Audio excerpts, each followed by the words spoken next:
This is the Three Chimneys Sugar Mill historic site, originally known as the Swamp Settlement.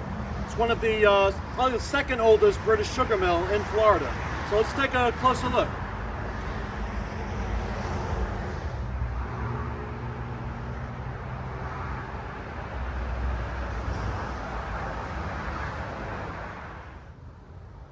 In 1764, Richard Oswald of Scotland was granted a 20,000-acre grant of land in East Florida by King George III under the direction of Governor James Grant.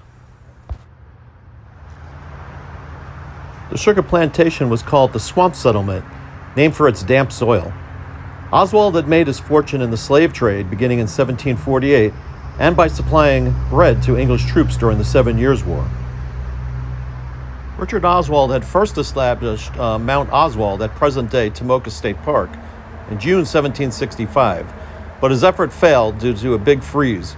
His sugar cane was not tolerant of cold, and he switched to indigo and rice.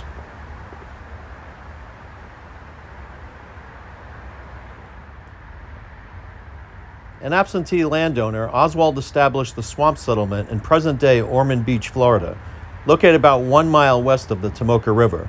He constructed a sugar mill, overseer's house, grain house, sugar house, and a distillery works.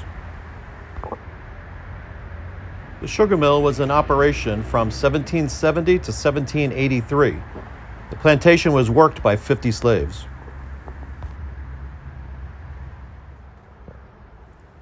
Boilers were used for the production of molasses, sugar, and rum.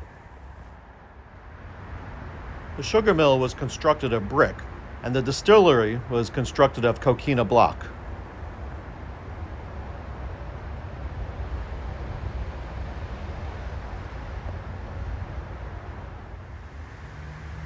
Near the end of the American Revolution, Richard Oswald had the honor of participating in the Treaty of Paris talks, where he had discussions with Benjamin Franklin and John Jay to procure peace at the end of the war in 1783.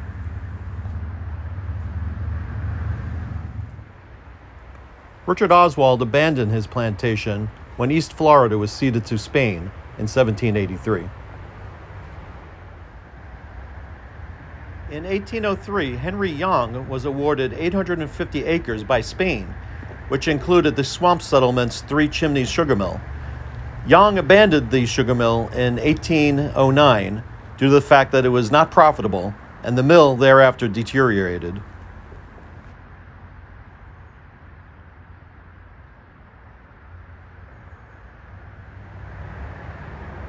Three Chimneys remained in ruins during the Second Seminole War and during the Civil War.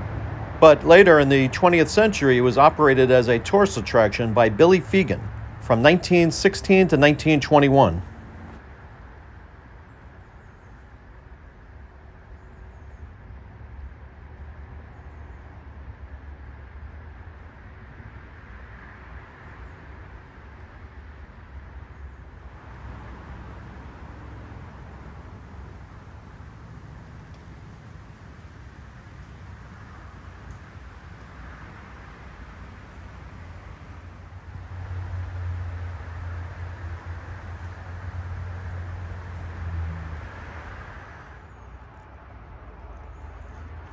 Very large oak tree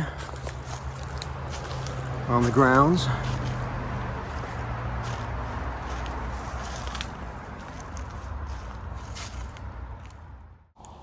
I took the following photos during the 1990s when I was exploring the ruins. And at the time, there was no fence, no coverings. It was just out in the open, not advertised. And it looks like it hasn't changed too much since that time.